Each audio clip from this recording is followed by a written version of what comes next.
তো বন্ধুরা চলো আবার একটা নতুন ভিডিও নিয়ে চলে আসলাম তোমাদের সামনে। এটা না বন্ধুরা, এটা এমনি দেখালাম, দেখো কেমন লাগছে। এই যে আমাদের রাজু দেখি না মাটির এগুলো দিয়ে সাজানো হয়েছে দেয়ালে। আর এখানে এই যে একবার আমি ফটো ছেড়ে দিলাম বন্ধুরা, নকল যে গাছগুলো হয় প্লাস্টিকের ফাইবারের, ওগুলো এর মধ্যে দেবে, কিন্তু দেওয়া হয়নি। যাই হোক, এটা হচ্ছে ঘরে একটুখানি দেয়ালে সাজানো হয়েছিল। তো চলো ওদের সঙ্গে যেটা শেয়ার করছিলাম, তো সেটা হলো বন্ধুরা, সেদিন আমি বাজারে গেছিলাম, সবজি একদম নষ্ট হয়ে গেছে।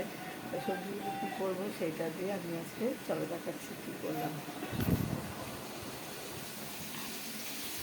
এই দেখো কত সবজি নষ্ট হয়ে গেছে, ফ্রিজে ছিল, কিন্তু এগুলো মেলে দিলাম শুকিয়ে। এখন এই দিয়ে শুক্তো করে নিচ্ছি। শুক্তো করলে বন্ধুরা, আমাদের ঘরে শুক্তো করলে, শুক্তোটা সবাই খুব পছন্দ করে, ওই জন্য আমাদের শুক্তো করলে খুব ভালো খায়। তো চলো নেক্সট ভিডিওতে আবার তোমাদের সঙ্গে দেখা হবে।